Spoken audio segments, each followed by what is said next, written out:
In your joy, in your pain, in your triumphs, and in your failures, God is there. God sees you. Genesis chapter 16 talks about the story of the servant Hagar, who was the servant of Sarah and Abraham. And it's kind of a sad story, but it's also a good story because we find out who God is in the midst of Hagar's pain and struggle. So, backstory, Sarai, Abram's wife, she didn't have any children. She was old, and she was frustrated. She couldn't have children. So she just told Abram, just make a baby with my servant Hagar. And so Abram agreed, and turns out Hagar got pregnant. And because of that, Hagar was throwing a little shade toward Sarai, saying, hey, I got a baby, you don't. And so there's this little battle going on between Hagar and Sarai. And so Sarai was so incensed at the arguments and whatnot that Hagar was giving her that she sent Hagar away into the wilderness. And undoubtedly it was a very taxing situation for Hagar. And so we pick up the story in verse 7.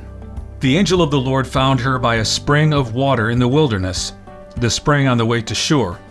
And he said, Hagar, servant of Sarai, where have you come from and where are you going? She said, I am fleeing from my mistress Sarai. The angel of the Lord said to her, return to your mistress and submit to her. The angel of the Lord also said to her, I will surely multiply your offspring so that they cannot be numbered for multitude. And the angel of the Lord said to her, behold, you are pregnant, and you shall bear a son. You shall call his name Ishmael, because the Lord has listened to your affliction. He shall be a wild donkey of a man, his hand against everyone, and everyone's hand against him. And he shall dwell over against all his kinsmen. So she called the name of the Lord who spoke to her, You are a God of seeing. For she said, truly, here I have seen him who looks after me. And because of this encounter with the angel, she called the Lord, You are a God of seeing. Or in other translations, it says, You are the God who sees me. She is the only person in the Bible who named God, who gave him a title. And she called him, You are the God who sees me.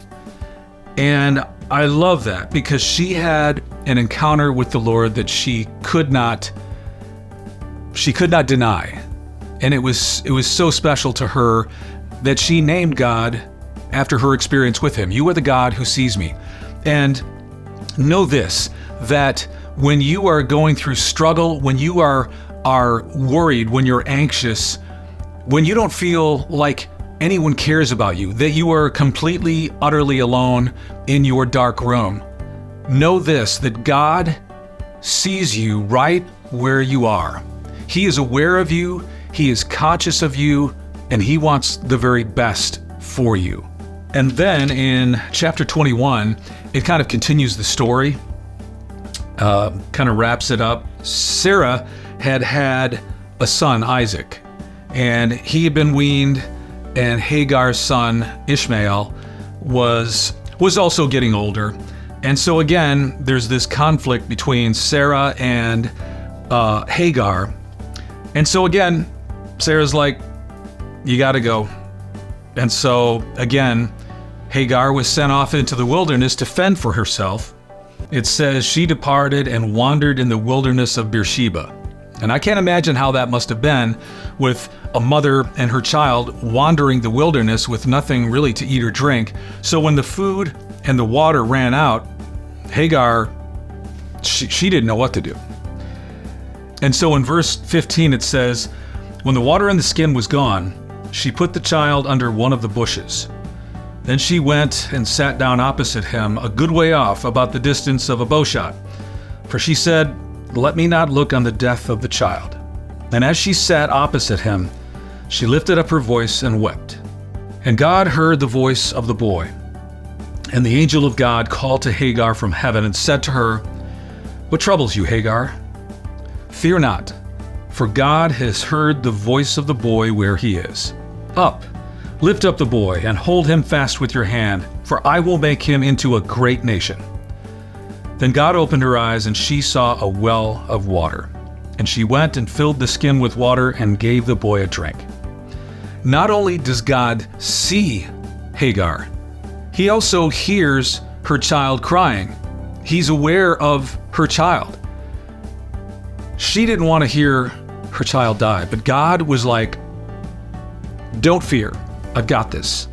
And so God comes through. He not only sees Hagar, he hears her son crying, showing once again that he cares so much for us.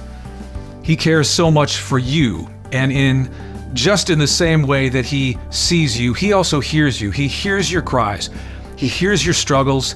He hears your prayers. And he wants to make a miracle for you. God sees you and he hears you. Do not be afraid.